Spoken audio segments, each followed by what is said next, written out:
You think they've hardly also ever seen Paul Ayton or Krishnan Inu this season. He is ruled out for the season, by the way, Inu. It's been a truly remarkable climb up the table. The match referee is Chris Campbell. His dad was a former top-line official as well, some of you may remember. Right, let us get across to our commentary team. Steve-O has joined the party alongside Barry McDermott, Terry O'Connor, and first of all, it's Rod Studd. Thanks, Eddie. Good afternoon. Yeah, what a difference 12 months has made to the Wakefield Trinity Wildcats. When they rocked up in Newcastle last year, they were rock bottom, tailed off in Super League, and their chairman, Michael Carter, announced the appointment of Brian Smith as their new coach. Smith won just 6 times in 20 attempts and has departed after a defeat to the Catalan Dragons into this season, and Chris Chester has already got 8 wins on the board in 9 attempts. If he can make it 9 out of 10, they'll go back to 6th in the table. If the Catalan Dragons can make it 10 out of 11 on this recent rampaging run at the table, they will be at the Super League summit, pending Hull FC's match against Hull KR later on this afternoon. Will they get there, Terry? It's going to be a very big game for them, isn't it? And a big ask, and a turnaround in 12 months. What about the turnaround in 9 weeks? And Chris Chester saying early on that the players are playing with smiles on their faces. They know that they've got to contain the big go forward. That's their task. The last time they failed to win a game was against Hull FC, and they were dominated up front. They know that Catalan probably pose the same problems. Well, Hull FC, the only team almost in living memory to have beaten either Wakefield or the Catalan Dragons. They've beaten both of them. We'll see them play Hull KR later, and in between times Huddersfield Giants will take on St Helens. And here is Dave Taylor back from a ban after a tip-tackle offence against Batley in the Challenge Cup. And Thomas Bosk puts boot to ball, a high spiralling kick and awkward to deal with, and it is well dealt with, and Bosk slipping into the spot vacated by the injured Richie Miner. And that's a good point, that, because that role is pivotal, not only to the team but particularly to Todd Carney. Todd Carney likes to drift in and out of a game, and Richie Myler's been a really good supporting member of the team to allow him to do that. If the responsibility of guiding the team falls on the shoulders of Todd Carney, it might just suffer his game as he gives a penalty away at the play of the ball. And the first penalty blown by Chris Campbell, and he is making his magic debut as a referee, and a TV debut as a referee. Actually was in charge of Wakefield's win over Warrington last weekend. Well, it's a great start for Wakefield, isn't it? Jacob Miller, the man who earns his side a penalty, the urgency, goes short side, steps off his left foot, finds the floor, and just a second tug, bringing the man down. And it's all about speed for Wakefield. It might not be as big as Catalan, but I'm sure they can use that to their advantage. One of the big advantages Wakefield have had this year is that their 2 halfbacks have played every single match, Jacob Miller and Liam Finn, and that doesn't go amiss. Finn having signed on from the Castleford Tigers to move down the road to Wakefield, and it's Nick Scruton taking the ball forward as Wakefield go inside Catalan Dragons territory for the first meaningful time this afternoon. Anthony Tupou had his hands on the ball there. Catalan, who've scored plenty of points, they can go to the top of the try-scoring charts if they can put 7 on this afternoon on Wakefield. Here is Miller once more. Miller spins it from left to right to Liam Finn. A long pass. It's a good pass too. And it's met on that far side by Joe Arundel. Arundel wrestled to the ground. Well, that's great vision, knowing that Dupont shot the line then. Prodded forward by Finn. Just a fraction too deep, but collected in the field of play and taken back into in goal, so they'll have to play on.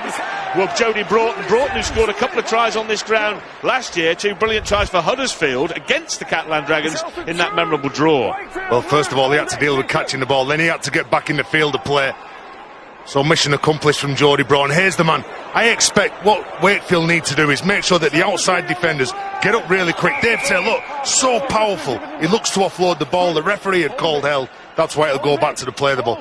Get up really quick, turn the ball, turn Dave Taylor back into the bigger forwards, and hopefully they'll contain him. Felicia acting half-back. They've got young Ulrich Da Costa on the bench as the backup hooker, with Paul Ayton, the former Wakefield Wildcat, been out injured long term since his move from the Leeds Rhinos, as Carney whacks it away towards Ben Jones Bishop. Bishop takes his time trapping it left-footed and picks up and starts moving away from his own try line, crabbing across the field, and in the end taken down by Broughton 20 metres away from the Wakefield line. Will make himself an easy target when he runs sideways, especially against some of the bigger outside backs for Catalan. Make sure you go direct, just give Jowett something to go on the back of, maybe Johnson as well. Both these teams have had plenty of points posted in the last few weeks. I think plenty of people expecting a lot of tries in this opening game. They've both been expansive, they've both given it a go. Danny Kermon, the Wakefield captain, who signed a new contract with the club in the last few days ahead of this match. That's a big boost to Wakefield. That's a good ball to Scruton, and Scruton goes galloping away. Look at him go, the big man. Just runs into traffic, 20 metres out, didn't have any support, took the tackle. This is the last one in the set. Miller gets the ball in his hands and gives it straight back to Ball, who's blown for offside. Offside. What a wonderful break. Nick Scruton. He doesn't know what to do. He gets that far down the pitch. There's a lovely short pass to him. He plays the ball quick. None of the defenders in the Catalan shirts are onside. Jacob Miller, I think he knows that. Yeah, he's trying to find one of them to run into. I don't dream for 1 minute he passes to one on purpose. But great run, isn't look it? at the technique on the fella. Do you know, we saw a lot of that yesterday. Some good pushing up really hard. Scruton does exactly that. Work for each other. Work to help your teammate out. Well, he was looking for support. He was looking for oxygen as he approached the try line, and in the end Wakefield have this fresh set of 6 tackles very, very close to the Catalan line. Liam Finn once more. Very close as Dave Taylor had to come in with an important tackle for the Catalan Dragons. Scruton was going to go in at dummy half, but Sio tries his luck and can't come up with the right numbers. Craig Hall tried to add a little bit of muscle to the argument, but 5 Catalan Dragons were there on their own try line. A couple of tackles left in this sequence for Wakefield. Jacob Miller shaped to kick earlier in the tackle count, but that didn't deceive the Dragons' defence enough for him to release a pass of any consequence. They wanted another penalty for an offence against Simon. It didn't come, and that may have been a fraction high. What was the view of Chris Campbell? Nothing, as he says, and play on is the call as the ball comes loose to the Catalan Dragons. Yeah, goes to offload the ball, knowing it's the last tackle. Tries to use his footwork because the big fellow was getting off the line, trying to close the player down. You can just see steps inside. Yeah, just a tug of the jersey, that's fine. Touch of a horse collar challenge from Dave Taylor, but no penalty blown. Pelissier, and now Pat Richards. Line speed so important when Catalan are bringing the ball away, so close to the line.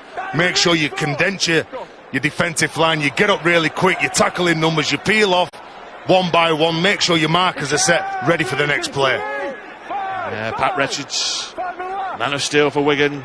Amazing to think it was 6 years ago when he was the 2010 man of steel with the Wigan Warriors, having gone back to West Tigers and then back in France in 2016, and 9 tries and 50 goals to his name already, the former Wigan Warrior. Here's Ben Jones-Bishop with number 1 on his back, but playing on the wing with Max Jowett, who really has been a wow at full-back for the Wildcats. Arundel, the former Casford and Hull centre, trundling up towards the halfway line. There's some good players now for Wakefield, and as I said, I think the big difference for them, Rod, is the way that they're playing together. They haven't got some of the superstars at some of the top clubs, but the work ethic within the side and within the environment that Chris Chester created, that's what's getting them the wins. Just 3 wins all season in the 23 regular season rounds, and then they escaped in the £1 million match against Bradford Bulls from the middle eights, but to think they only got 3 wins in 23 is staggering when you look at the league table now, and they already have 7 in 14 games, so their output much bigger and better, and well, who knows, they could have their best ever Super League season. That's 5th in 2009. It's not beyond the bounds of possibility. Yeah, and a disciplined chase as well from the Wakefield side, making sure they stay onside, making sure that as soon as the winger catches the ball, Pat Richards, that then they hit him and take him to ground. Don't want to give a piggyback to this talented side from the south of France. He's dropped that. And the whistle goes. Tony Gigot is judged to have spilled the ball. It will be a Wakefield scrum, and this is a great field position. It's Justin Horror who's trying to play the ball quickly. I think he loses control of that. That's the reason the scrum is being formed. He's not happy with the decision, but that was clear as day to me. That just goes to show, doesn't it? You complete high as well. You turn the ball over, you make the team bring the ball away, and in their urgency to play the ball, it's just a simple mistake trying to place it on the ground, play it as quick as they can. The focal point of the game is at the ruck, and you've got to give your teammates that head start. On that occasion, just a simple error. 9 minutes in or thereabouts, and still looking for the first points of Magic Weekend Day 2 here at St James's Park in Newcastle. Sio there at dummy half once more for the Wildcats. Michael Simon The former Catalan Dragon had 5 seasons in the south of France. Now plying his trade in West Yorkshire. Tupou does well to Finn, and Finn finds a Rundle off the loads, and Ben Jones-Bishop is trying to tiptoe down the touchline. He does well in the end, really, to stay in the field of play, because for all money he looked like he was going to disappear into row A at one point, but he managed to stay in there, and a diving chance and a diving attempt for the Wildcats. No. That's a poor option, that, Rod. For Max Jowett it was. Yeah. The young fullback, he thinks he has half a chance. He's probably got a quarter of a metre to go at. He shows it to the open side, and that's a really low percentage play. Well, Chris Chester there, you can see the Wakefield coach has done a fine job so far, but I expected fully that the Catalans' pack would be too strong, even early in the game. But Chris Chester is obviously realising that Wakefield can handle anything that the Catalan pack is going to throw at them today. Got a glimpse of Laurent Fresneau, the Catalan Dragons coach. Two of the younger upcoming coaches, really. 39-year-old Fresneau, Chris Chester a couple of years younger. And, well, both enjoying a really good season. Chester since his departure from Hull KR, and Fresneau, lads were saying before the match, has had some periods when he's been under a lot of pressure in the south of France, and sometimes when he was only a couple of games away from losing his job. They won't be thinking that at the moment as Catalan get a penalty. No, Matiashos just goes over the top of Jason Materi. Not one of the biggest forwards in Super League, but one of the most aggressive, the way he brings the ball back. And this is just like gifting the opposition meters. Good shot as Nick Scruton comes out the line looking to dominate Remy Casti. Yeah, the Catalan captain was looking to get his right arm free and offload. Here's Stewart, Glenn Stewart, the former Manly Sea Eagle and South Sydney Rabbitoh. Pelissier is in there at acting half-back. Carney gets his hands on the ball. Tom Abosk looking to release Dave Taylor, and Taylor will take 3 men to drag him down. The trundling truck towards the Wakefield line, and the whistle goes for an offside against Wakefield. And that's a couple of penalties in this sequence of play for the French outfit. They need to be careful here now, Wakefield. And Max Jowett, decision to go, getting forced into touch. 2 penalties, puts under all kinds of pressure. Too close to their own try line. Well, nothing particularly ambitious from tackle 1 from the Dragons, as Baitieri sets it up with Pelissier once more. Carney, subtle ball. Tony Gigot goes to within a couple of metres of the line, and it's Jacob Miller with the important tackle. Oro now. And now Stewart steps and then offloads once more to Casti, and Remy Casti is close once more to the try line. Tupou with the tackle. Pelissier has dropped the ball, but it will be another penalty, and that is the 3rd in quick succession for the Catalan Dragons. Yeah, well, he can hunt out those penalties, Carney, Pelissier. The power from dummy half at the foot. I think it's Tupou who kicks that ball forward. But just look at the amount of red shirts pushing up into that next hole. This could be real danger time for Wakefield here. You'd have thought so, because the mounting pressure and the mounting tackles on the line. Will the dam burst here for the Wildcats? Baitieri and Pelissier scheming here. Casti goes from right to left. That's Gigot once more. He's swamped by Wakefield defenders. Ben Jones-Bishop is the last man. Well, no, he says play the ball, the referee. It's not play on. He thought he wasn't held, Gigot. The referee thought otherwise. He plays the ball.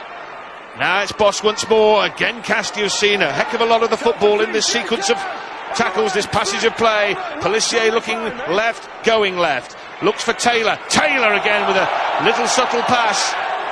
They'll get up to the line and over the line, but there's no way that they'll be getting that ball down, and he's held up, and there'll be a restart 10 metres out. It really is a siege here on the Wakefield line. Yeah, and well done to Liam Finn, the number 7, because he had Dave Taylor in front of his eye. He didn't commit on Dave Taylor, and then all of a sudden he just pushes off onto Louis Anderson to help his teammate who was outside of him. Louis Anderson held up over the line. Bosch injecting pace. Carney, that was a little behind Oro. He had to wait for it to arrive, and that took the momentum out of his run. Glenn Stewart is in there. That's a loose pass, picked up by Bosch. Bosch with a one-handed offload. Gigot now going from right to left across the 20-metre line, collected by Taylor, who prods one forward into the in-goal area. Is it too strong? It is. It was well watched.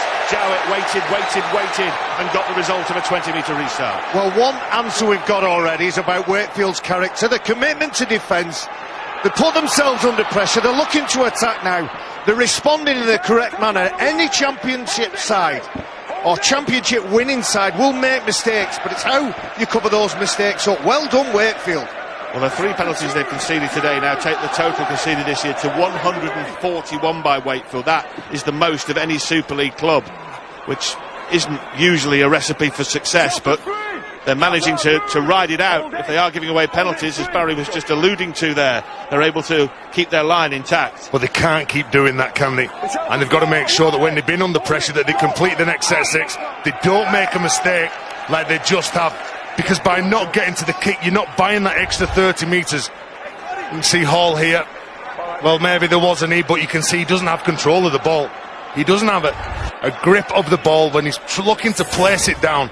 And again, so from Matty Ashurst giving a penalty away in a similar position, they now make a mistake and they're under pressure. Yeah, silly error there, and Wakefield looking pretty dominant as well, getting the ball near to the halfway line, but you've got to regain your feet before you try to play the ball. Hall failed to do that, and they've suffered the consequences. Yeah, Hall was one of the stars of the show in that big win over Warrington at Bellevue last weekend. Their magic record, though, not the best. 2 wins and 7 defeats. Wakefield, Catalan, 4 wins, 4 losses and a draw, but no defeats in their last 4. The draw was last year against Huddersfield here, when Huddersfield scored right on the buzzer and Danny Brough converted from the sideline. Pelissier and now Thomas Bosk. It's been all Catalan in the last 3 or 4 minutes off the back of 3 penalties and then the Craig Hall knock-on, which gave Catalan some more decent field position. Todd Carney, he was one of the stars of that draw last year. Dave Taylor got plenty of speed for a big man. Dupont to Pat Richards, who comes inside. The dancing feet of the former Man of Steel. Pelissier as the Dragons keep the ball alive. Carney clouted and clattered and taken down just about 12 metres short. It wasn't a good Jacob stop. Miller, holy moly. Casty again. Casty putting in plenty of work here. The Dragons captain, one of the originals from 2006. And now Todd Carney, and Carney has the step. And the one-handed scooped offload. Pelissier prods it into the in-goal. That'll have to be tidied up by Ben Jones-Bishop. Can they pen him in? They cannot, as the former Leeds Rhino and Salford Red Devil gets free and gets into the field of play. Well, good work from Ben Jones. Dave Taylor has just performed just his strongest man. He was like towing a truck back into the in-goal area. And manhandles so many people, doesn't he? Is he offside or onside there, Stuart? Well, they look square at marker. He's come from marker and taken him in, so I think he's all right. He's right in front of him. He's absolutely fine. He's just slow to get rid of the ball. Well, he just towed Arundel back into the in-goal. And Joe Arundel's not small, Rod, as well. He is compared to Dave Taylor, though. Monstrous. There we go, Jacob Miller on Todd Carney. Wow. That looked like your tackling technique then. He had his eyes shut then. I knew what was coming. I was always on my backside after one of them. Well, it stopped the forward progress of Todd Carney to some tune, didn't it? Well, Wakefield delaying the dropout here. And Finn eventually, with, you'd feel, the petrol gauge running a little empty, because they had to do a monstrous amount of tackling in the last 5 minutes. With a goal line dropout, 3 penalties, a set that started off a handling error as well, just about on the halfway line. So this has been a really good passage for the Catalan Dragons. And Rod, we made this point before the game. Tez has talked about it, the physicality of the Dragons, the power, the size. They've took Dave Taylor off and put one of the most improved players, Julian Bousquet, on. So more power, more size. That was Carney. This is Horrow. Horrow is very close to the try line. He believes he's got the ball down for the first try of the afternoon. Justin Horrow thinks he's got his 3rd try of his Catalan Dragons career. The referee, Chris Campbell, wants to check the grounding. I think this is a try, Rod. But he's certainly in possession as we go over the line. And I think you can see the ball's down on the ground there. And this try will be awarded. That's the first video referee call in the career of Chris Campbell. I was just going to say that. Let's not be too hard on him. It's the first time he's had a chance to do it. He's probably been practicing in front of the mirror for weeks, months and years, and he gets a chance to do it. And he's got it. And there it is. I think it'll be a positive outcome. His decision on field. A video referee for the first game is James Child. Was a try awarded on the field, so... looking for some kind of conclusive evidence. And just that having a that little isn't look a here, try. Rod, if the ball actually, because you can see the hand on the ball, does the tip of the ball touch the grass? I believe it does. Yes, I do as well.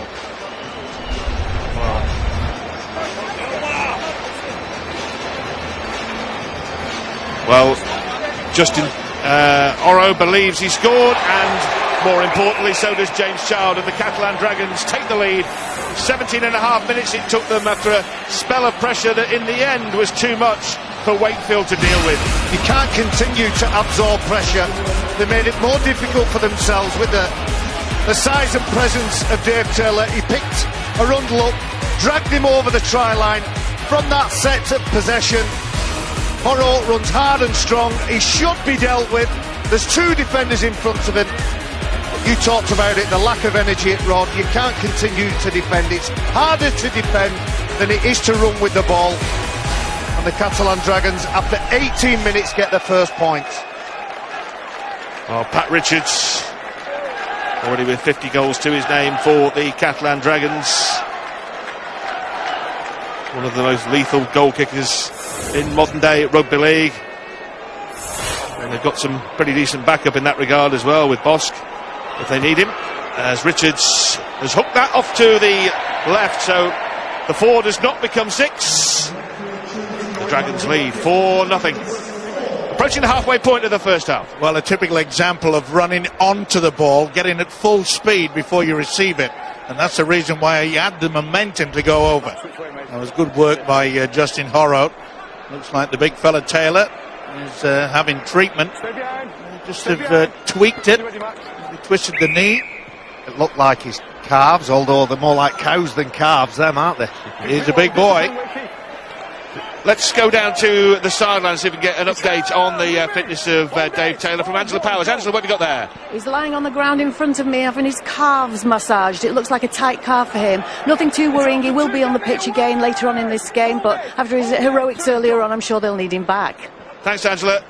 Yeah, they'll want him back, that's for sure. As we mentioned, he didn't play last week against the Huddersfield Giants. Thierry and Taylor were both suspended after incidents in the cup game against the Batley Bulldogs, which they won to progress to the quarterfinals where they'll play Hull, and they'll be eyeing up another final appearance in the cup final as Ben Jones-Bishop skates away. You've got to be confident to throw that ball, haven't you? When Jowett catches that in the bottom left-hand corner of the pitch, he's confronted with 4 Catalan players, and he thinks, no, I can see a teammate in good field position, he's going to have it. I thought I heard him shout, have it, when he threw it. Well, I'm not so sure about a good field position right underneath the sticks, but they got away with it, Wakefield. They're just got to calm things down a little bit. They're getting a little bit untidy, especially in defence. A few errors, a few penalties given away. Get back to basics. Here's Tupou, Anthony Tupou. They're missing a couple of their forwards through suspension. Scott Moore banned and England banned. The ball dribbling its way towards the 10-metre line of the Dragons. It's picked up by Jody Broughton, their leading try scorer. He has 13 in the Super League. Now 5 adrift of the man at the top of the pile, which is Denny Solomona, who's threatening to turn the top try scorer race into a procession. Rod, I want to see more from Anthony Tupou. I remember him when he was playing in the NRL. He was a devastating runner, quality defender, and had some unbelievable skills as an offloader. I don't think we've seen enough of what quality he's got to offer. You'd like to think as he gets fitter and he gets more into the season, we'd see more of it, but certainly a lot more to come from him. Yes.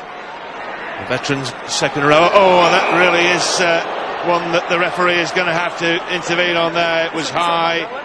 It was a horse collar right round the neck of Elwar Pelissier from Danny Kermon, the Wakefield captain. Yeah, well, they can't complain about that, can he, Danny Kermon? Pelissier looking to get at maybe Liam Finn. Doesn't spot the Wakefield captain coming across with that swinging right arm. Well, Chris Chester, the Wakefield coach, has got to get the message out and say, look, we've got to get right down to basics, do what we've done on the training paddock, and swinging the arm like that from the captain certainly doesn't help. And Chris Chester makes a positive note about a negativity. Looking at the completion rate here, Catalan completing at 92%, and you've got Wakefield at 56%. The three teams that won yesterday all had the higher completion rates. I believe that Wakefield, if they've got any chance of competing with Catalan, they need to be up there around 75-80%. Thanks, Tato. 20 metres out there, middle of the field for the Catalan Dragons, off the back of their fourth penalty of the afternoon. We've only played 22 minutes of this game. The first three led to a sustained spell of pressure, which the Dragons scored through Horo. That's the only points on the board. Will it be more points on the board off the back of this penalty as Glenn Stewart spins it away? Broughton! Jody Broughton gets his 14th try of the Super League season, and what a profitable move it has been to the south of France for Jody Broughton. That's 104 tries in Super League and 161 appearances. That's some output, and it's 8-0 to the Dragons. Well, wasn't that tremendous play?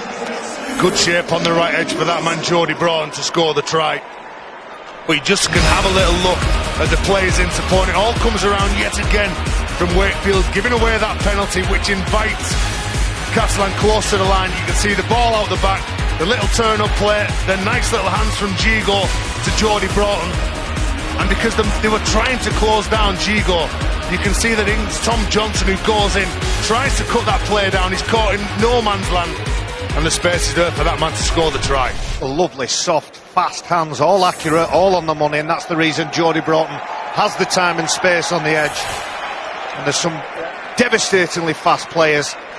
Then Jones Bishop, Jody Broughton, Johnson, Jowett. You'd back Hall in a race, but he's got his work cut out today. There's some devastating players. The simplest of scores for Jody Broughton once Stewart and Gigot had fashioned the gaping hole on the left flank of the Wakefield Trinity Wildcats, and Pat Richards, who hooked his last attempt, looking to readjust and take the Dragons into double figures. If they do avoid defeat in this match, they'll move to the top of the table ahead of the Warrington Wolves. Hull FC could have a say in the argument if who finishes top. Their points difference was 34 worse than the Catalan Dragons at the start of play, so they'd really need to take Hull KR to the cleaners. Well, he hooked the first one and he sliced the second. 8-0 to the Catalan Dragons. Well, this is a move that would have been practiced time and time again on the training paddock. You see how Stewart brings in the full back. You talk about the soft hands. Beautiful play. Boy, that is fully deserved. Laurent Frissinu, the French coach, will be so happy in regards to that, because that was a planned move. Stewart has added an extra dimension to the Catalan Dragons pack, the years of experience both with the ball and without it in there, the subtlety of the pass, setting up the opportunity. A great try, and here they go again now. They're well on top. It's Baitieri canters away for the Dragons. A raking run, and now they're setting up field position deep inside Wakefield territory. It's a quick play the ball again here, and now they really are looking dangerous. Louis Anderson takes them down the left flank. Wakefield have stemmed the tide for the moment, but for how long? Because the Dragons are rampant here. 2 tries already from Oro and Broughton, and a third really would put them in a dominant position as the clock ticks round towards 25 minutes. The pace of the attack has dropped. Carney trying to increase the tempo once more. Oro looking to get his second try. The last tackle in this sequence then. Glenn Stewart comes in at dummy half this time. Bosk just tickles it forward with the superb weight, and a diving challenge by Tony Gigot, and he believes he may well have scored. Wakefield might have clocked off early thinking it was going to go dead, but Gigot was in the wide awake club and says, I'm having 4. Video ref decision though. Yeah, I agree. I think that this is a try. The Wakefield player is trying to blow the ball over the dead ball line, Stewart. Well, they certainly were waiting. Tony Gigot wasn't waiting around. Does he get it onto the ground? Oh. And there will be just a little bit of separation there, because I think it touches his hands first before he gets a second touch to it. It looks ugly, doesn't it? Or does it come off his knee? The control doesn't look the best. Well, they're always difficult when the ball bounces up off the floor. If it's on the ground, it's quite easy for the players. It's difficult to see. Does it just come off his knee before his hand goes back on it? This should give us some information. If his hands touch it first, I think his left hand touched it, doesn't it, Stuart? I think it comes off his knee into his left hand, the separation, and then it goes back to his, he grounds it then. So I think this will be a no try. I think this is a knock on. It's a try, and it's 12-0 to the Catalan Dragons, and Tony Gigot gets his 6th of the season and follows Oro and Jody Broughton over the try line. Well, it's easy to look at lots of passages of this try. The setup and the break from Viteri, the composure he shows, he doesn't offload it. He banks the advantage from that position. Glenn Stewart, the quality of that pass, gives the time and think time to Thomas Bosch, who's allowed to put the ball into the space where he wants it. That's a second rower passing the ball to the standoff right on the money, and it's the skills and the accuracy of those skills and the composure under the stress of the game that's edging the Dragons out in front. No problem this time for Pat Richards from bang in front. He likes them there. It's 14-0. Chris Campbell, the referee on the field, had given the try. James Child clearly saw no evidence to overturn the decision. Well, that's a big lesson to anybody watching, especially youngsters. You never, ever just leave the ball anywhere in the in-goal area. If you're going to get near it, get the boot to it, get your hand to it. But to allow the full-back to beat them to it, that, will not please the Wakefield coach, Chris Chester. The modern-day mantra of avoid repeat sets at all costs, though, Steve-O, and, going back a few years, they'd have punted out in the stand and defended the dropout. Absolutely, yeah. You're in such a difficult place. You don't want to defend again. As a team that's had to do the majority of the defending in this match, the mindset of the Wakefield players was, well, let's just see if it goes off. Hindsight's a very, very good thing. And you want help from your teammates around you. If they see that there's a man who's putting pressure on, his run's been from outside to in, Tony Gigot. Listen, if you've got your back to the opposition that's put the kick through, you hit that ball, knock it back, or kick it all the way down to Middlesbrough. It's in the opposite direction, I think, Steve. Gateshead would be that way, actually. 8 minutes, 3 tries for the Catalan Dragons. Justin Oro, Jody Broughton and Tony Gigot, and now a swinging arm is blown against Glenn Stewart, and Wakefield get the relief of a penalty 10 metres from their own line. Boy, they'll be grateful to hear that whistle. Yeah, they need this as well, because the opening 10 minutes, it was all about Wakefield. All the run-of players seemed to be up near Catalan's line, and Stewart, well, the footwork at the line from the youngster Jowett just goes over the top, and they do need that penalty. They do need more of the ball, whether it's a couple more repeat sets. The forwards are starting to look tired. Well, they did say that that Glenn Stewart brought a new dimension to the Catalans, but I don't think that was in the scrapbook. No. Well, 14-0 was the lead at this stage of the match that Warrington Wolves had over Castleford Tigers yesterday afternoon. And Warrington did not trouble the scorers after, and Castleford ran riot.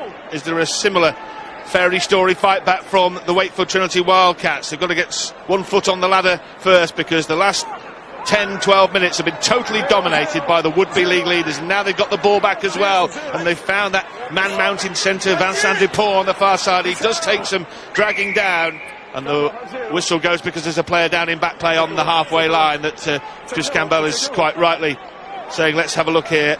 It's Liam Finn. Yeah, Liam Finn down.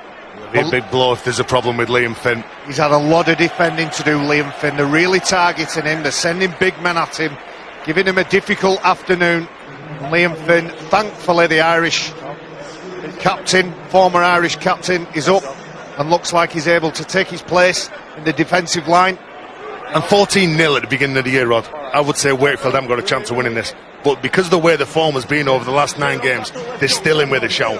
Well, they were beaten 42-28 by the Dragons at Bellevue. That was Brian Smith's last game in charge in March, and they staged something of a fight back in that game and got themselves back within arm's length. Couldn't quite go on with it.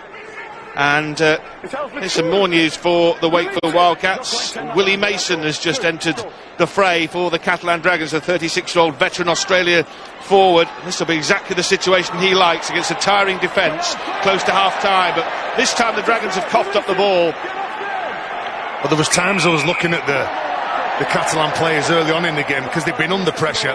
no matter how experienced, no matter how good, no matter how big they were, they looked like they were really tired because they were defending so close to their own line. Yet all of a sudden they've got so much energy because they're defending near Wakefield's line.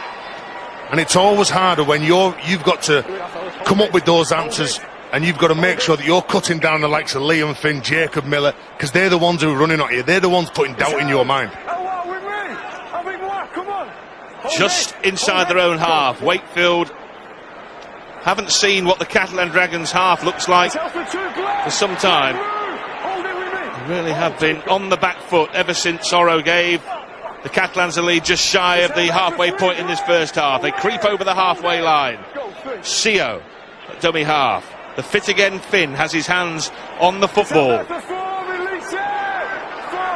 Kermon tried to bump up a defender, couldn't get free. And really, all the tackling has probably taken its toll here for Wakefield. When he said play it, they'll have to go back and play the ball there. It will be Simon who'll play the ball. He'll play it 30 metres out here for the Wildcats on the final tackle. It goes towards Miller. Well, I'm not quite sure this is in the script. It's batted on towards Tom Johnston. Johnston prods his left boot towards the ball, and it's a good kick in the end. And in the end, for Wakefield, the set, well, I was going to say the set finishes well for Wakefield, but in the end it finishes on a penalty to the Catalan Dragons. It was all off the cuff. It was all not in the playbook. And in the end, it ended with a good kick, Terry, but then they've given away the penalty of the back. It was messy though, Rod, wasn't it? Yeah. You'd like to think that the halfbacks, that man Jacob Miller or Liam Finn, takes control. Johnson, yeah, it's a good kick. It's a good chase as well from Hull. Yeah, it was messy with a Y at the end, Terry, wasn't it, rather than messy with an I at the end. And a swinging arm from Jacob Miller as well. So you get them trapped near their own line. You give a penalty away. Well, let me just tell you about the two halfbacks. There's Jacob Miller. He's involved in that fracas. Liam Finn. They were both on the open side, screaming for the ball. Todd Carney and Jacob Miller got the ball, didn't he? Yeah, he did. But he wanted it in a better position, and he wanted it first time. Listen, both of you. First off, we don't need you coming and swinging over the top like that. You caught him out. Yeah, that's a penalty. So you don't need any of that. But for you, no. Listen, no. I don't need your help. Leave it to me, and I'll sort it. I've got a penalty. That's your first and your last warning. We're running in. Don't start anything. All right, take it back. Your penalty. All right, calm down. Well done, Chris Campbell. You know, his dad always had a good rapport with players, and that's certainly what he's got and building up. And you see Todd Carney when he comes in. Did he deal with that well, Stuart? He dealt with it very well. It's a situation that's been simmering from early on in the game between the two half-backs, between Carney and Miller. They were talking at the first scrum of the game, and it's been continuing all the way through. Yeah, good. He's not going to stand any nonsense out there. And it's his first television game, as we mentioned. First Magic Weekend game. And the penalty off the back of the kick into touch. The Dragons start rumbling forward once more. 8 minutes to go before half-time. 14-0. It's Huddersfield Saints next, and then the Hull derby. Oh, and Vincent Deport took his eye off the football. Free play here to Ben Jones-Bishop. And Ben Jones-Bishop has got plenty of toe. And he's got enough toe to go to the try line for an opportunist try. BJB with the TRY for Wakefield. And they're back on the board and back in the game. Well, I told you, Rod. I told you, and I bet the people sat at home when I mentioned the Formula One race cars in this game, and I mentioned Ben Jones-Bishop. I bet there were more than one or two of you frowned and lifted your eyebrows. Ben Jones-Bishop has an incredible style. He's faster than he looks. He has such a wide gait. All he needs is half a chance. You watch him on step 5 there. The technique and speed means he's in for the try and leaves everybody else for dead. But you just got to take your chances, haven't you? The mistake from Vince Dupont, the big foul for man. There's only 5 Catalan players that have made more appearances than him. So he's got all the experience, but even experienced players come up with mistakes, and so close to half-line. This is exactly what Ben Jones-Bishop and his teammates need to give him that lift in the final 7 minutes. How close was it to the sideline as well? Fantastic finish. Galloping racehorse of a player, Ben Jones-Bishop, as you said, Barry, is so deceptive, that gliding style. A wide gate. Do you know what a wide gate is, Rob? I do. It's what's used to keep cows in the field. Liam Finn to reduce the arrears even more. Well, 14-0 and the Dragons totally dominant and absolutely bossing this match. Suddenly now, after that opportunist try by Ben Jones-Bishop and Liam Finn's conversion, just an 8-point game. It's amazing how the error can just change a match around. It's as simple as that. It's the heels just up as he runs through. So good call by Clint Sharrod, who's right behind him there in a good position. Very close call. He's very confident not to put that on the video referee. Yeah, there's only a millimetre in that, but it has lifted the Wakefield spirits. They needed something. They were becoming their own worst enemy, giving away silly penalties and errors.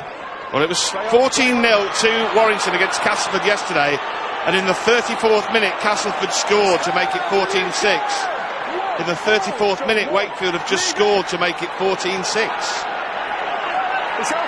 Positively bizarre. A good couple of carries there, Rod. Scott Anderson first of all, then Kermon, then I think it's Simon. Well, buoyed by that try, they get it wide to Johnston, the flying machine. Johnston is out of one tackle, gets the ball away, ball comes loose again. Is that play on or was it a knock-on? Referee happy to continue, and Carney has somehow shuttled it dead. Going back to the knock-on, just wanted to see what occurred. But this boy Johnston, who really announced himself onto the scene last year with a try and a losing cause for Wakefield against Castleford, is an absolute wow on the wing. Well, there's a little message, isn't it, for some of the French players that, look, we're not going to sit back and let you intimidate us and run all your fancy plays. We're going to take the game to you. They're taking their foot off the pedal, didn't they? They got to a 14-0 lead, the French outfit. I'm afraid their defence, they're just taking a rest. You cannot afford to look at the clock and say, well, you know, we're going at half-time with a 14-0 lead. And they have taken the foot off the pedal. Johnston, 23 tries in 28 games for Wakefield, 11 in the last 7. Michael Carter has made it quite clear that he's not for sale, but one wonders when the big clubs come looking what will happen. Now they've lost the scrum. Oh, against the edge. Lost their own scrum feed. It's a collector's item. Oh. Well, ask statistician Ian Proctor for the last time that happened. I think it might have been about 1978. Steve-O was hooking, I think, at the time.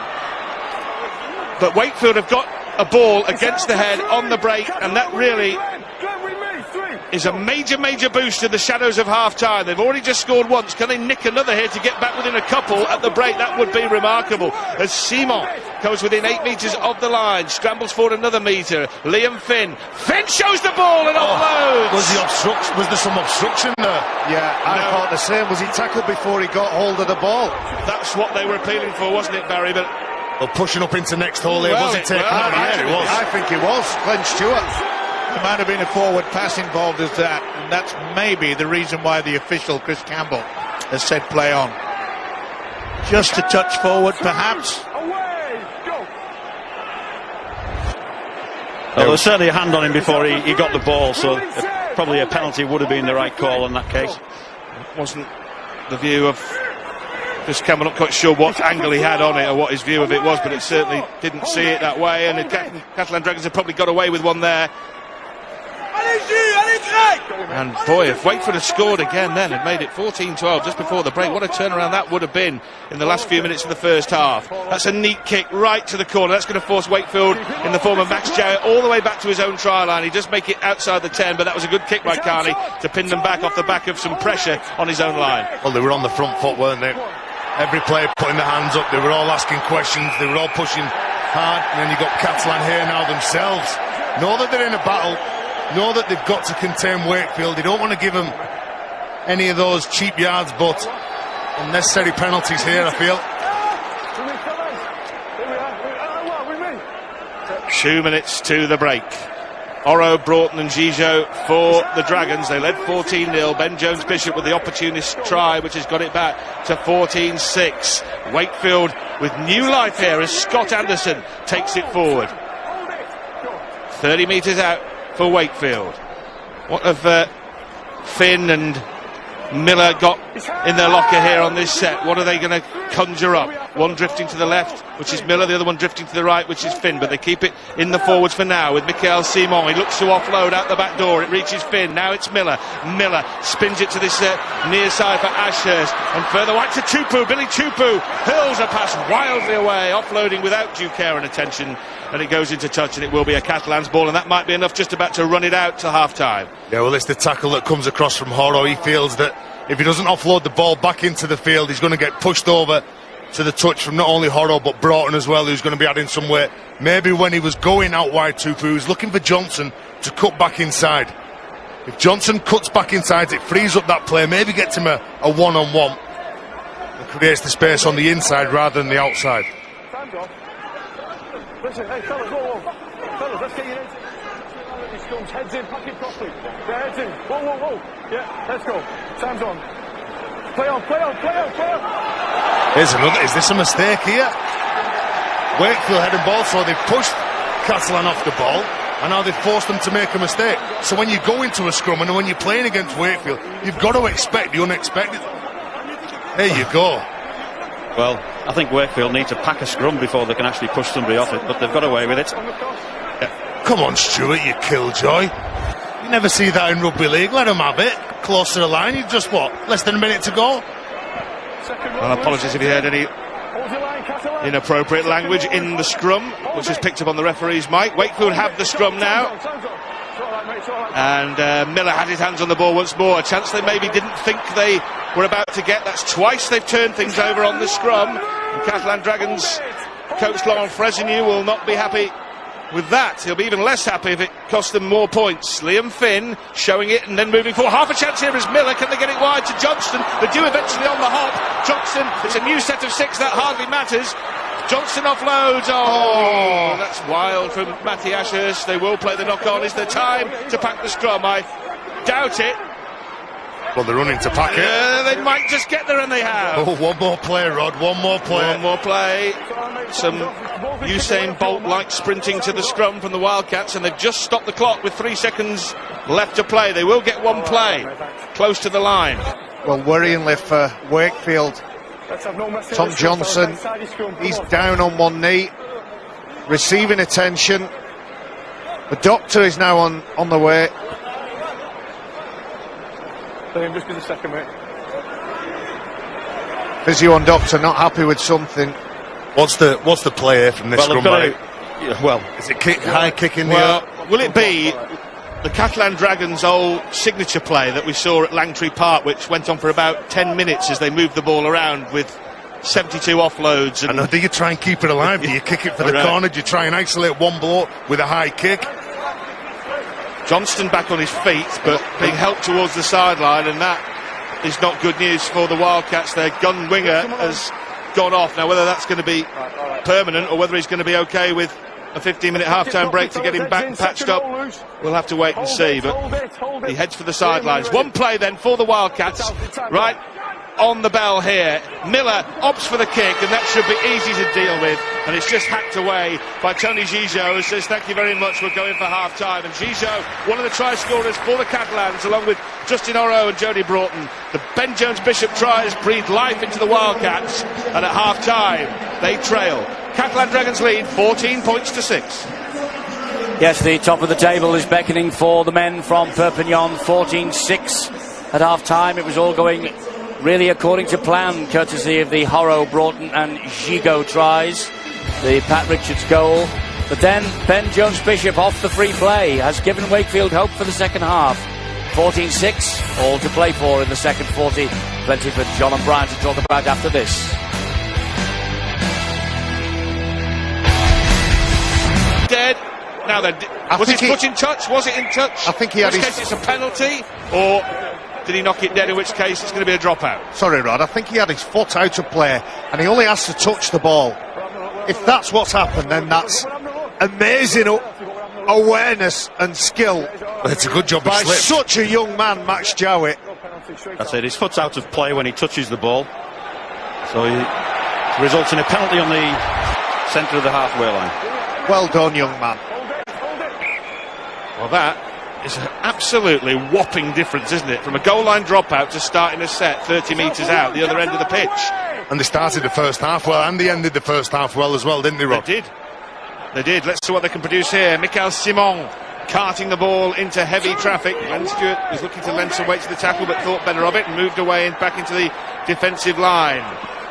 Anderson, the Australian, rumbles forward. Wakefield looking to cut the lead from 8 to just 4 and maybe even to 2. Arona to Miller. Miller from right to left. Now they bring the fullback Jowett, who started all this with that piece of skill inside his own dead ball area. Loose pass dived on by CO.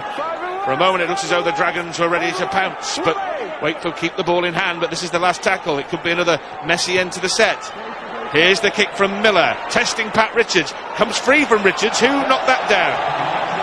Who knocked that down? It's going to be a 20-metre restart. Pat Richards was convinced that was the case, and he was right. There could be a good contest in the air there. Pat Richards and Ben Jones-Bishop, two tall wingers. The ball goes in the air. It's always easier for the man who's running onto the ball than the man who's planted underneath. But yeah, the ball comes off Ben Jones-Bishop, so the correct call.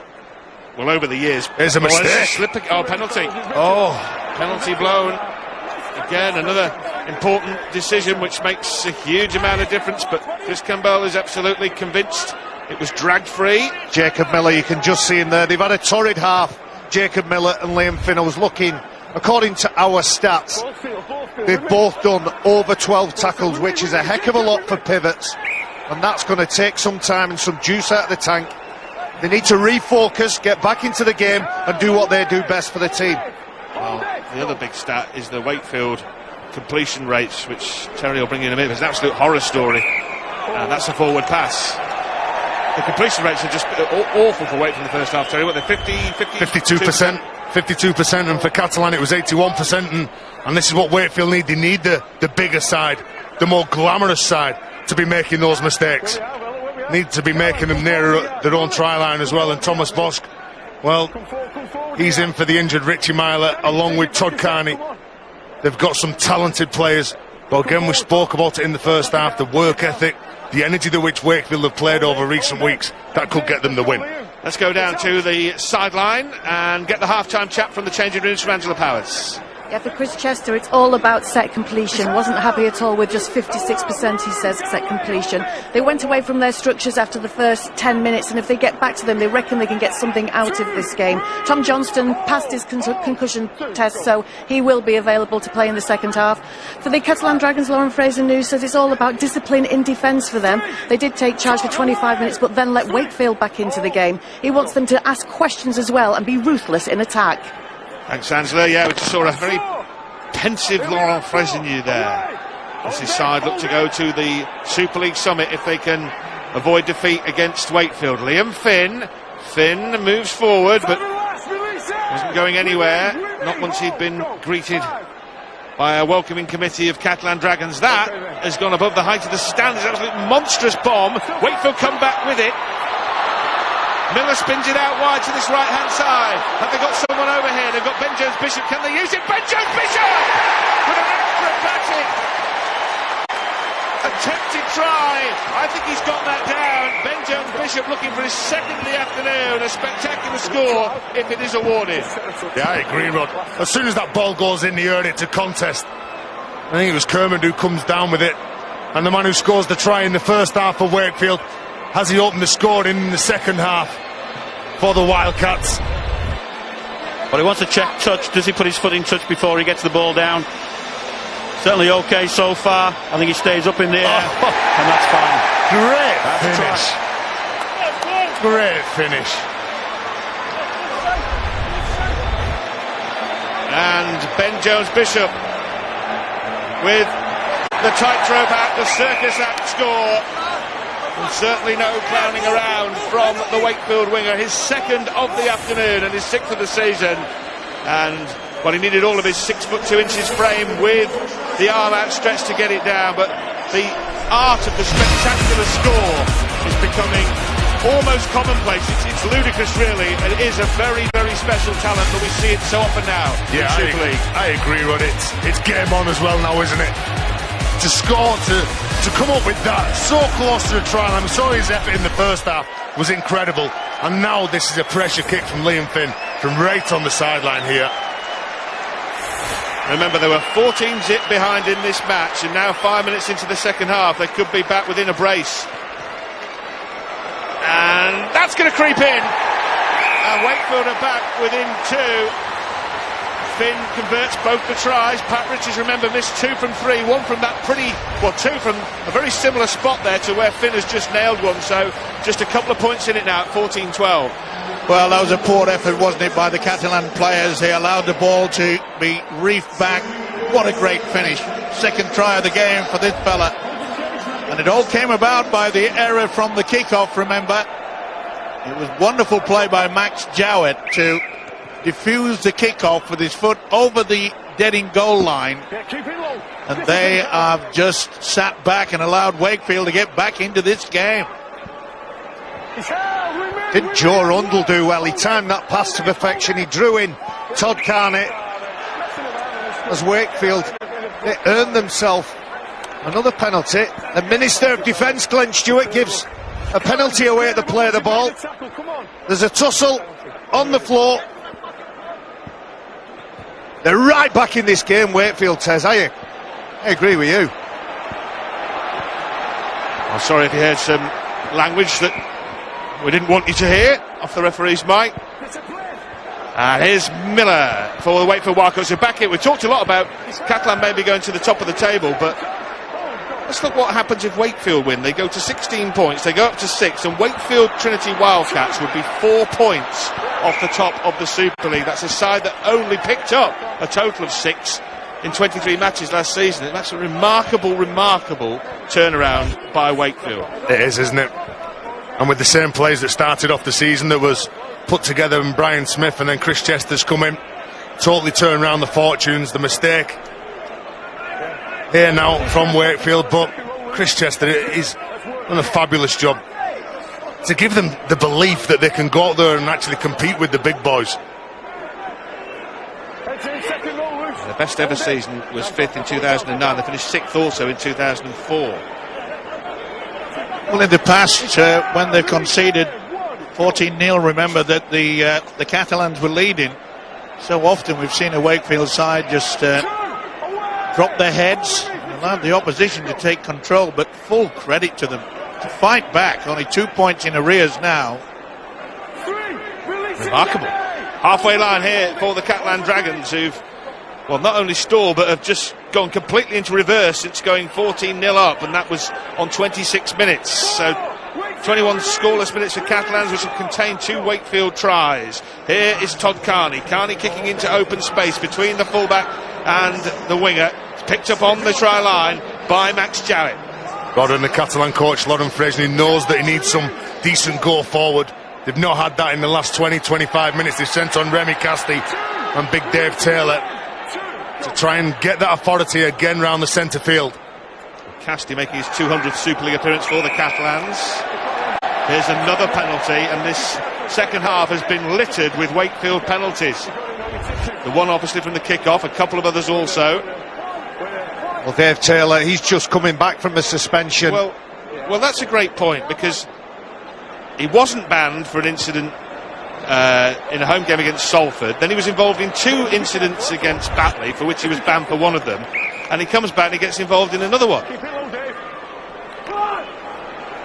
Are you asking why? Is that what you're asking? Well, or are you just making a statement? Well, if you keep getting arrested for speeding, you'd probably slow down when on the road, wouldn't you? I mean, would you? Anyway, Bousquet is involved, and Taylor has given away that penalty, and now he's on the back foot with the rest of the Catalan Dragons. Wakefield very much on the front foot here, looking for a go-ahead try here to take the lead for the first time in the match. Shio wanted a penalty, it wasn't forthcoming. Mikhail Simon plays the ball for the Wildcats. Liam Finn, Kermon, that bounced off a Catalan Dragon's hand into the air, and it will be a knock-on off Pat Richards, yes, and it was called as such by referee and touch judge. Well, Pat Richards, he had to make that tackle, he had to make it good. And Danny Kerman, he's trying to do what Arundel did for Ben Jones-Bishop in the last try. He takes one for his corner. But I've just been watching the sideline. Willie Mason, he looks to me, Rod, like he's come off the pitch and he's picked up a calf injury. We saw Dave Taylor in the first 20 minutes, he had to come off. Some of these Catalan players picking up knocks, bumps, bruises. Whether they can come back, that will alter the rotation of the side, and that might give half an inch to Wakefield. And that's all they need. They're not out of this game. Well, that's Willie Mason, Let's go, let's pack it properly. Heads in, cuts a rather dejected figure with an iced-up calf, and he watches on as he watches Wakefield by Joe Arundel in a very central position here, just about 18 metres out from the Dragons' try line. It's a very different feel to this game now than it was at the back end of the first half. Tinarau Rona was involved there, now Liam Finn. Now the ball through the hands of Scott Anderson. Very close to that Wakefield line. Sio looking for options. Spins it to Finn, who had to stretch forward to collect it. Now Miller. Miller running away from traffic. Can't get away from Glenn Stewart. The all-enveloping Australian takes him down. Wakefield, though, with a couple of tackles left in this sequence. What have they got here? What's Jacob Miller got, the former Hull man? Well, this is a dancing run. An offload to Kermond, and Captain Kermond is very close to the line himself. Picked up. Oh, must be a try. Must be a try here for Sio. It is a try, and Wakefield are in front here. Sio scores off a quick play the ball, and Wakefield have turned their game around completely here. They were 14-0 down, 3 unanswered tries. They lead 16-14, kick to come. Well, Wakefield really stretching the defence of the Dragons, really asking questions. Ultimately, the decisions that the Dragons defenders are making are wrong and costing them points. But credit to Jacob Miller, who's buzzing around like a bee, trying to get on the end of things. He picks up from dummy half. He knows that Bousquet, if he takes half a step towards him, could have eyes for him. Create the gap, create the space, and you just see Glenn Stewart desperately trying to get into that space. But Wakefield back in this game through Sio. Well, I must admit, I thought I was being a little bit fanciful when I was drawing comparisons to the fact that Castleford were 14-0 down to Warrington and romped back to win going away. When Wakefield were 14-0 down, they scored in exactly the same minute, the 34th as Castleford, to get back to 14-6. That became 14-12. It's now become 14-18. What sort of thing is happening here, Steve-O? Well, their defence is just shot at the moment, but just shows you a quick play of the ball. And the hooker, Michael Sio, made full advantage of that. Chris Chester really has inspired this outfit. Because Jacob Miller's buzzing around, like Barry says, he's just getting more and more into the game, a bigger influence. And Bousquet, when you're a big man, you're constantly looking at the smaller men because you don't want them to take you on. The footwork's all there for everyone to see, and when he runs at the bigger forwards, he's causing problems. Well, they've called upon the same magic as Castleford, and make a mistake here, blown by Chris Campbell.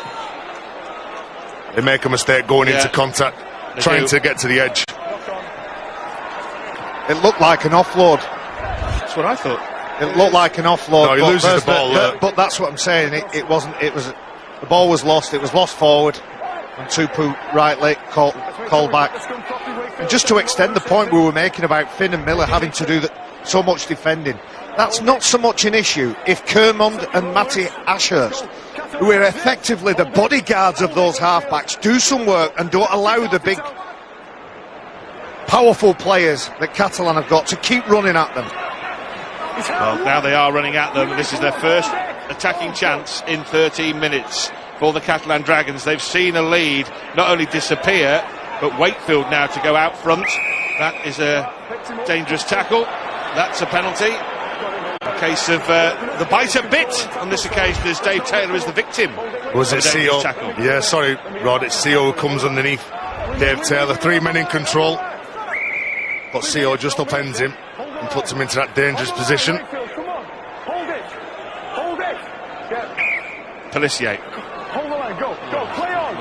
I'm not sure that any of them were onside. Anyway, play on, let's get on with it. As Battieri takes it in for the Dragons. Pelissier is the man who's the architect of this attack. Looks to his left, fires left to Casti.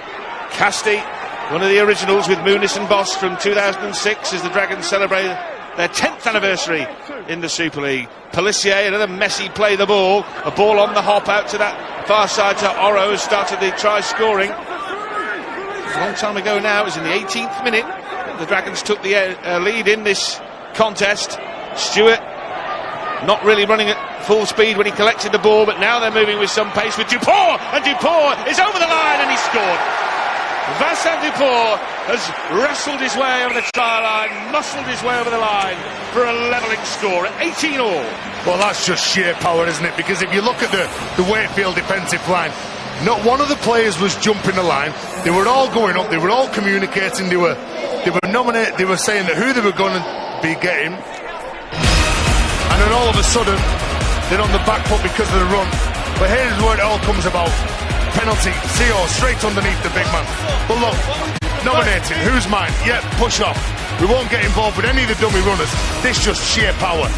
Look at the run, keeps pumping his legs when he knows that Ben Jones-Bishop is over the top. He wraps up the ball. The strength to spin out the tackle and ground the ball. That's a good play from the left centre. It's easy to underestimate again. I'm sorry if I keep mentioning Glenn Stewart, but it's the little things that he's adding to the game. Takes that ball forward, skips across, goes across 2 or 3 defenders and makes it so easy for the players outside because they've got the time to take it forward. Carney takes it forward, Gigot commits defenders, and then you're right, it's all about power. Gets the ball down, gets his team back into the game. There's a long way to go. Levels you Devils at 18-all. Pat Richards, the man who's 5th on the all-time point scoring list in Super League. Chance to put the Catalan Dragons back in front. He's had, well, this is his 3rd difficult kick of the afternoon. He fell with the first 2. That's better, isn't it, Pat? 2018 to the Catalan Dragons and Laurent Frasigneau.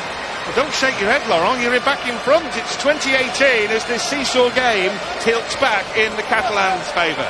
And they can't just rest on the laurels now, which they did 5 minutes before the half-time break, and then an error from the kick-off has allowed Wakefield to take the lead again, but full credit to them. And you have to mention how Glenn Stewart, it looked as though he was just going to take the first receiver and go into the defence, and what does he do? He passes a long ball as though he's a stand-off. Great effort from him. Multi-dimensional player. Well, coming up later this afternoon at 3:15 in point of fact, St Helens versus the Huddersfield Giants. And then to conclude the Magic Weekend entertainment at the end of this 2-day jamboree, it's Hull FC against Hull KR. Hull FC will be very interested in what's going on here, because if Wakefield do win, Hull would have a chance to take the baton as league leaders away from Newcastle. That was close to the sideline, wasn't it? Very close, in fact. They're going for the 40-20 on the 3rd play. They're backing themselves in now. Look at that defensive wall meeting the Wakefield players. Some of the players still struggling to get back behind the ball. Play on is the call. There's a few glances from both sets of players to the referee. Well, he was hunting for the penalty, Jacob Miller, saying he was impeded. Yes, he was. As the sun comes back out here in Newcastle, there's showers forecast for around about 4 o'clock this afternoon, but at the moment, not a sign of it. Oh, as Finn is taken down as he got the kick away and is slow to get back to his feet. That's good work from the Catalan fullback Tony Gigot. That was heading for the sideline and heading for a 40-20. Leon Finn, well, got hit very late, and that is some spectacular skill, tiptoeing down the touchline, and had the presence of mind to bat it back into play. They can come up with some of those tremendous players at time, can't he? Tony Gigot, he is a talent. Can also come up with a few blunders as well, mind you. Well, if you'd have said not long ago that Tony Gigot would be playing full back when Morgan Escaré was playing so well, remember he was setting Super League alight 12 to 18 months ago, and Escaré has disappeared completely off the radar, and Gigot is the man in possession of the number 1 shirt. Well, that's what can happen sometimes in sport. Tony Gigot was shown the door a couple of years ago. He went to Toulouse and he had to go away, find himself, work really hard, get back into the game and really fall back in love with the sport. So he's not taking any chances, and he wants to keep hold of this number 1 jersey. Well, there's another penalty. Now I think that's a different one, that. I think that's a different type of tackle. He's a big player, Remy Castell, and they take his legs. His power base is his legs. Time's off.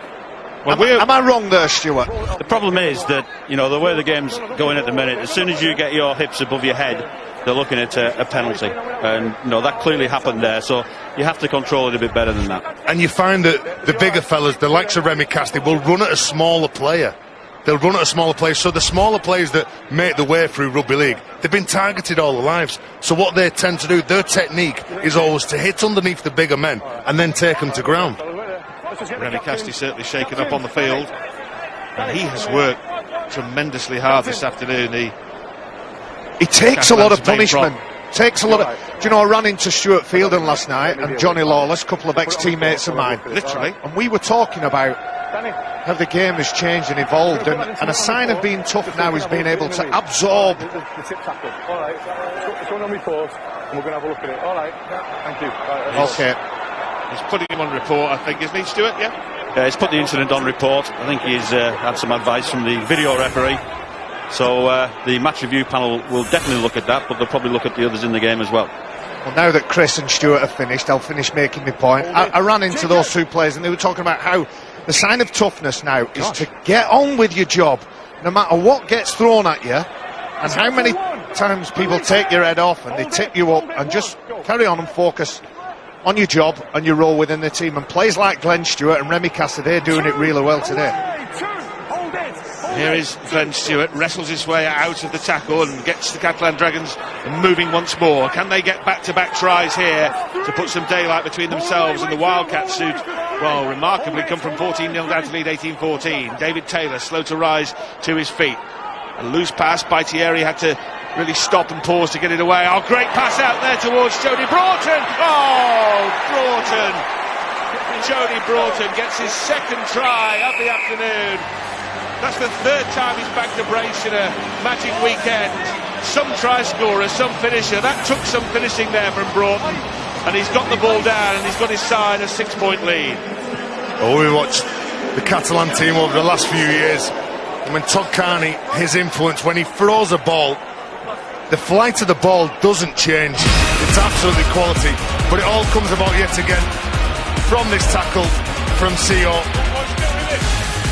But look at the ball here from Todd Carney, the depth of the pass. They give themselves time because they run so far forward, they run for each other, they push up in support.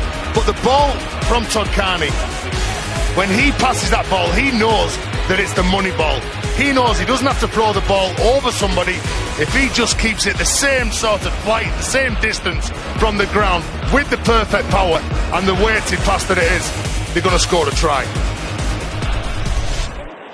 Well, Pat Richards must be thinking, does every single one of my conversions have to be off a sideline? He had one bang in front which he nailed, but the other four have been of a very high tariff of difficulty. This is to go 8 clear.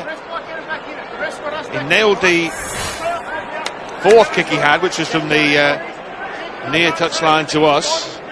This one even more awkward for a right-footed kicker. He misses that one. So the gap stays at 6. 24-18, Catalan Dragons, who've got themselves back in front. Yeah, wonderful quick hands out wide. In fact, Tom Johnson is really in a good position, but he goes a little bit too high. That's a great finish by Broughton. Well, it's been one of the criticisms of the Catalan Dragons this season that many times they've got into good positions and they've just nodded off and allowed their opponents back into the game. Maybe they need the bell, Claudio Ranieri's bell, dilly ding, dilly dong. Because they do it, don't they? Though, and this time they've had enough time to wake up and get back in front, but you can't keep switching off. Penalty blown for offside here. No, I agree, and the teams that win silverware are the teams that put you to the sword. Play for that 80 minutes, they don't have any laxity in concentration. As they did at Hull KR in that televised, when they really put the cleaners through Hull KR, didn't they? That was the complete performance, when they just kept the foot down to the metal all the way through and just kept pummeling Hull KR. Well, they're a fabulous side, aren't they? They're absolute tremendous, led by this man. Yes, Stewart. Well, he's known for his tackling ability, isn't he? But what about his ball skills? Absolutely. His all-round game, quite superb. Dave Taylor on the field. They called him back on to add some impetus, and he's given them that. They're back in front. They're 6 points clear as we move well inside the final quarter of the game now. Let's see what Pelissier has up his sleeve here. Bosk, Carney, they move from left to right. Gigot joins the attack. They got Broughton outside looking for a hat-trick on that far touchline. Still 2 tackles left in this sequence for the Catalan Dragons, looking for real breathing space. If they can score again, Remy Casti. Casti takes it in. Arona takes him down. Final tackle then. The ball will be played by Casti, 9 metres out. Todd Carney, a flighted kick into the in-goal area and acrobatically taken again by Ben Jones-Bishop, and he'll get the quick restart from the 20-metre line. Yeah, well taken from Ben Jones-Bishop. And you can see what Catalan are doing now in this second half. They're sending in Casti, they're sending in Taylor, Bousquet, which means that Wakefield have to pull the defence all around the ruck, which means that then on tackle 3 and 4, they're starting to open up the plays. Well, it's been a match where tries have been scored in clumps. 3 from the Catalan Dragons in an 8-minute spell, then 3 for the Wildcats either side of half-time, and then 2 quick ones from the Dragons to lead by 6 at 24 points to 18. Some good hands here as Billy Tupou. Oh, what an offload that is to Johnston. Tom Johnston dances inside one tackle, taken down, but what an offload by Bill Tupou, and a penalty there as Johnston was not allowed to get to his feet, and Wakefield's enterprise is rewarded. Well, Jacob Miller puts a quality pass into his winger. Here's the penalty and offload. Tom Johnson has no space to move. He knows all he's got to do is get down, plays ball quickly, and he's going to give somebody else a chance. And the referee, he pings Catalan Dragons. Wakefield, for the first time in about 10 minutes, have got some field position. It's been a real seesaw struggle, and is it about to tip back towards the Wakefield Wildcats? Arona. Again, it's Stewart. Again, Stewart's enveloping tackle, suffocating his opponent. Kermond, well, he was always running into heavy traffic there, but they'll set up once more. That's 3 tackles gone. Oh, they're screaming for offside here. Dave Taylor was a weak offside there. Well, he's blown it. Let's just try to relax. All right. You know, and that's what he spots, isn't it? Yeah, it was, again... Dave Taylor flies the line. Yeah, but good referee in there, because he's just waiting to see if something occurred. Yeah, of course. Because he could have scored a try from that. Yeah, why blow early? He doesn't need to blow early. Another set here then for Wakefield. Back-to-back penalties. And on the line, camped out there, looking for a try that could level the match if it was converted. Finn just flicked off the pass to big Nick Scruton. Here's Liam Finn once more, the former Cast... Oh, Finn! The former Cast Tiger almost went through a gap, and the door slammed very quickly in the halfback's face. Now Miller. Again he's enveloped. Again it's Glenn Stewart. But this time Stewart is left in back play, and they can get a decent play of the ball. 2 tackles left, and it's knocked on. It's knocked on by Matty Ashurst. Yeah, when he goes in. Oh dear, that really is a killer, isn't it? It really has sucked the life out of that attack just when they were setting up for a possible equalising score. Even if they scored, Terry, chance of a repeat set. Or... Yeah. But when he picks out Todd Carney, when he picks out Todd Carney, it was the hands in from That's Todd what the Carney. Wakefield fans are saying. They're right in front of that. Now have a look, he gets underneath him, look, he's got his right arm, he strips the ball, whether Ashurst leaves go of it or not. Stuart, what's your view? It's difficult to say, there's a lot of hands on there, whether the hands actually knock the ball out is difficult to say. Call came from the touch judge on the far side, Joe Cobb, who refereed last night as well, so he's back on duty today. It was a questionable decision to go out from dummy half, Matty Ashurst anyway, but once he did that, to lose the ball, surrender possession and put them under pressure, they've got to deal with it now. Doesn't Jacob Miller look a different player at Wakefield than when he was at Hull FC? Yeah, I mean, you know, he's very, very disappointing spell at Hull FC, wasn't it? I'm sure he'd admit that himself, but he's had a new lease of life, hasn't he, at Bellevue?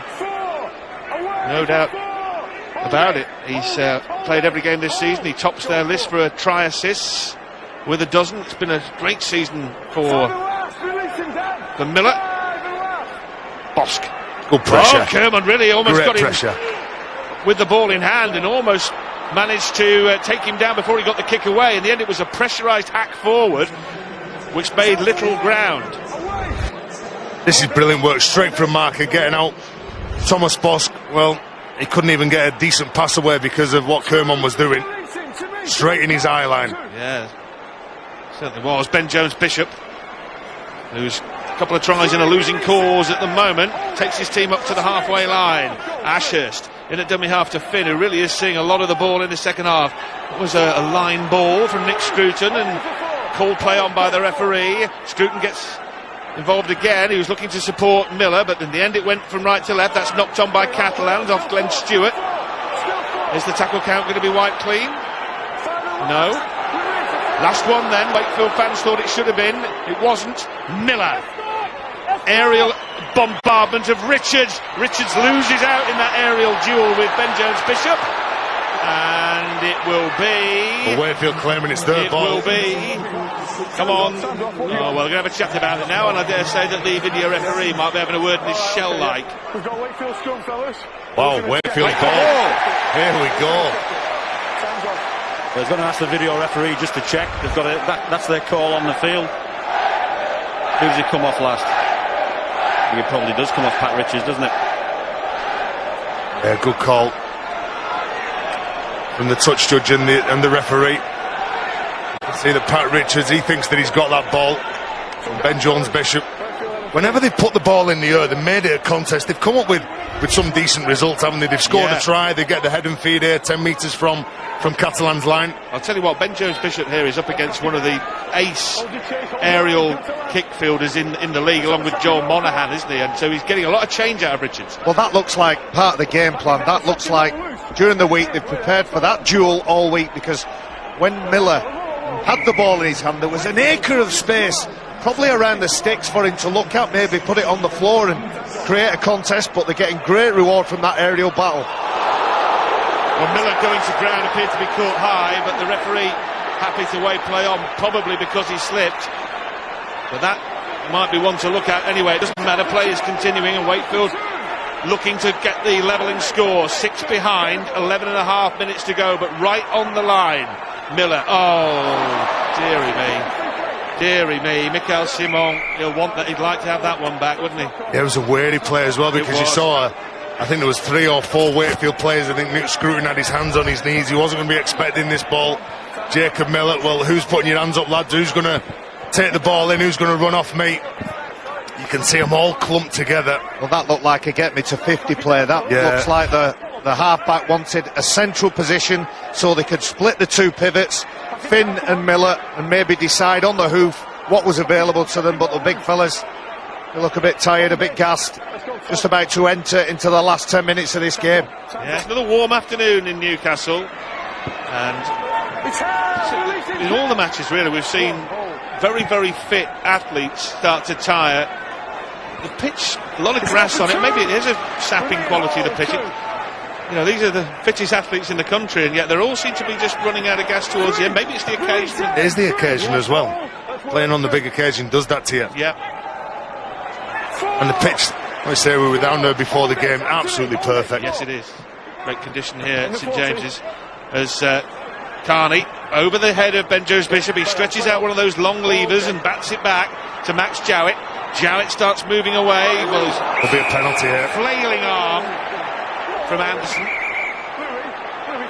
Concedes a penalty and end up conceding another 20 metres. A lazy arm. Well, Ben Jones-Bishop had something to say to Louis Anderson. You can see just the reaching arm go straight over the top. He's got good footwork, hasn't he, Jowett? That's what he does to players. I was just going to say that. He's not an awful defender, doing his best impression of Leonidas. But the thing is, you can see the Catalan side, they've still got that lead. It was a wonderful kick downfield. Chase was good. What do they do? Silly play. High shot, give away 30, 40 metres downfield. Keep him down. I know he stepped you. I know he stepped you, but you caught him. You caught him after the penalty. All right. There you go. Well, it was an honest play, wasn't it, from him? Yeah, well, he stepped me. Yeah.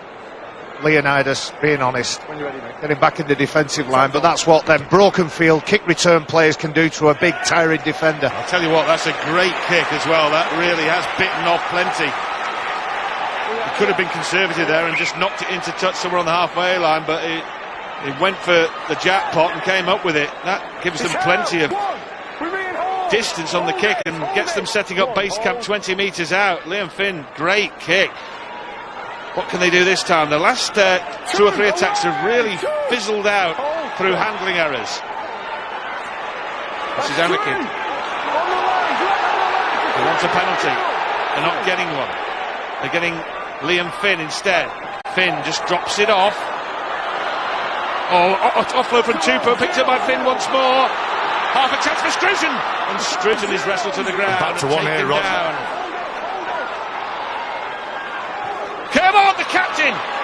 Was put back into reverse. That was a great tackle by Anderson. He first stopped Curvon and then put him backwards. Now Jacob Miller. Just a little simple ball as they set up near the line once more. Ashurst is in at dummy half. Anakin plays the ball. Dropped off once more. And a chance for the try. A try for Simon. Mikael Simon's got the try. The pressure pays off for Wakefield, and now they're just a goal kick away from levelling the match up at 24 each. Well, how much will that mean to that player? Mikael Simon, former Catalan Dragons player, of course. He's run very strongly all day, all afternoon, and he gets his chance that close to the sideline because of the footwork, bravery and courage of Max Jowett, who wrong foots a flailing arm from Louis Anderson.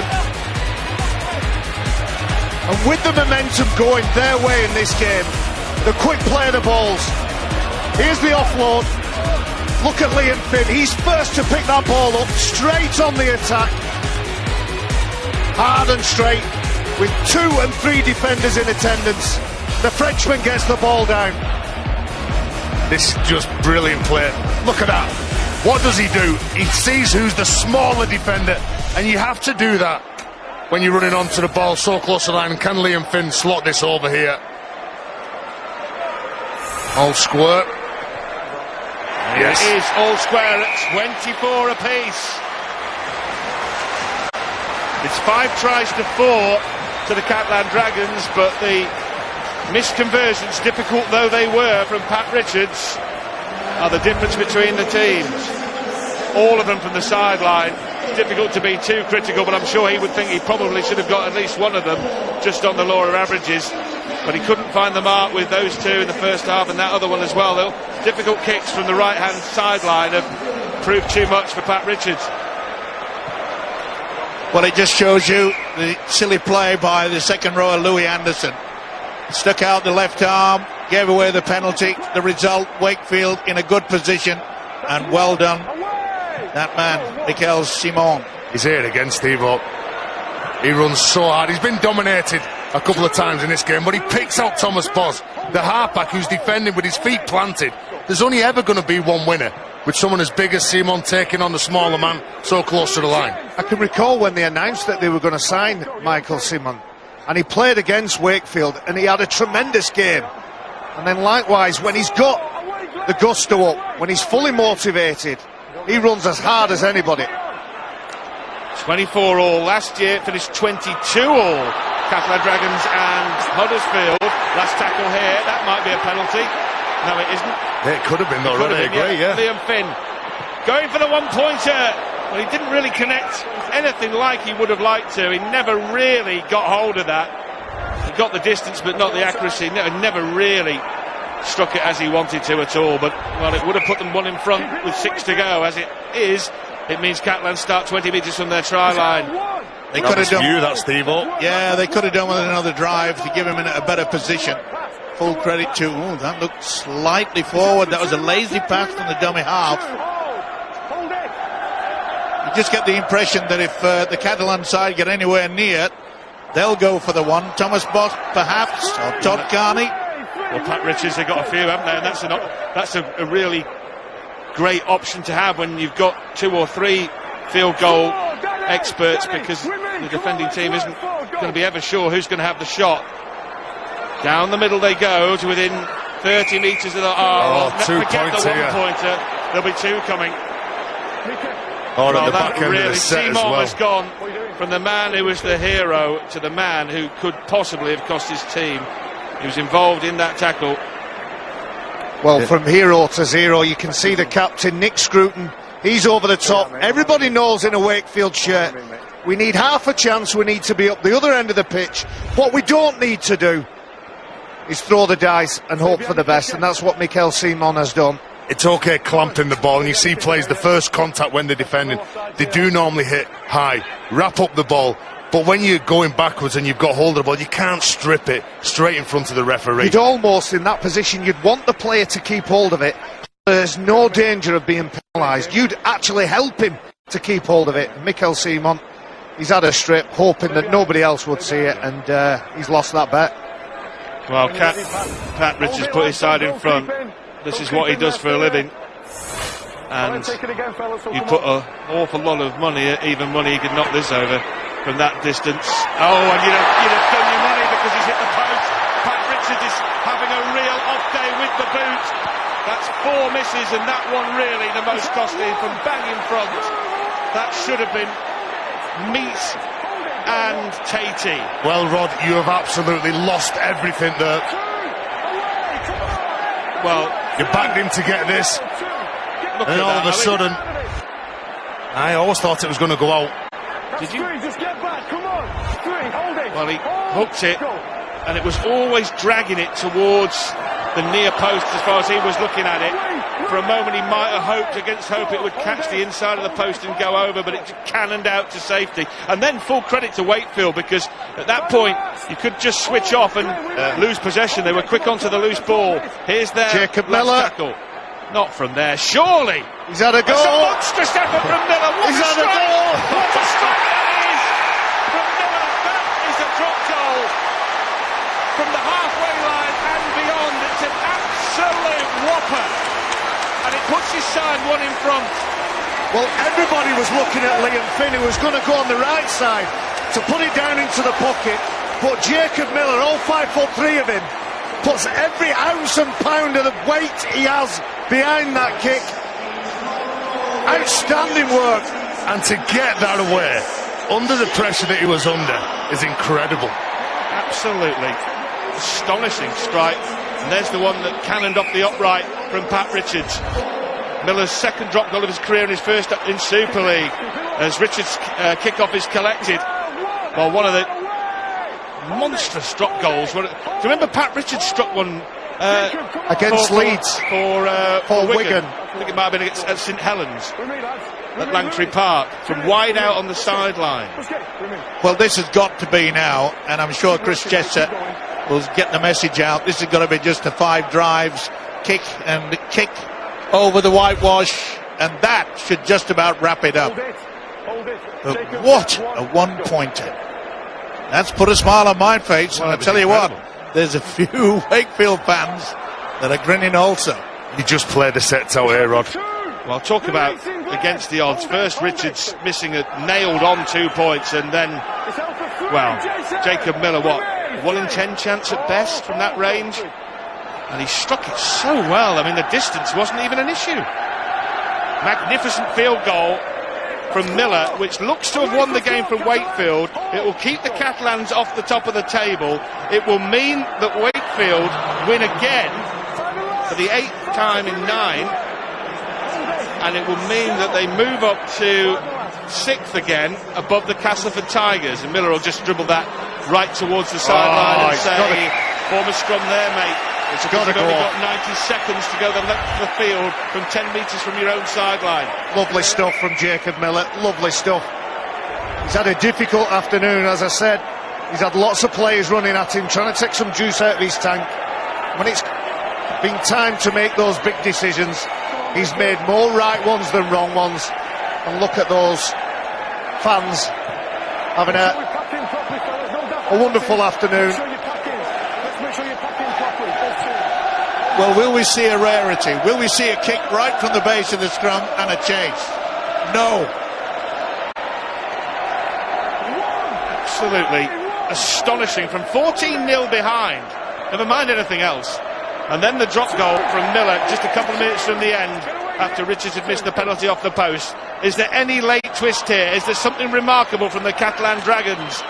Can they? Well, no, there is not, because they spill the ball. Tom Johnston picks it up, and Johnston is dancing away from challenges coming across the 30-metre line. All he's got to do is hold on to the ball here. There's only a minute left. All they've got to do is run through a set of 6 and keep hold of the ball, and Wakefield will have produced even by their standards, one of the most remarkable wins in this recent run over Chris Chester's management. Is this a They better don't need win? any expansive players there here, do they? No, there'll be nothing here.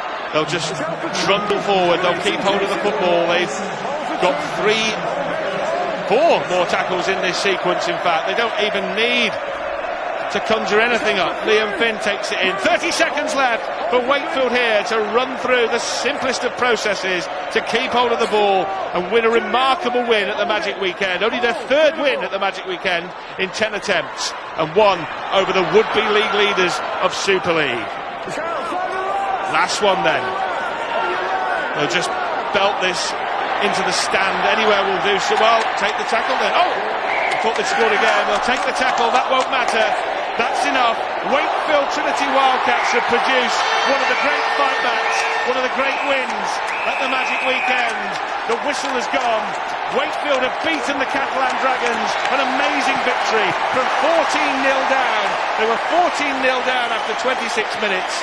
And the fight back via 2 tries from Ben Jones-Bishop, 1 from Sio, 1 from Simon, but underlined by a magnificent drop goal from Jacob Miller from the halfway line, the like of which you'll have to go a long way to see again. Well, I think Castleford owned the day yesterday. I think their performance against Warrington was outstanding.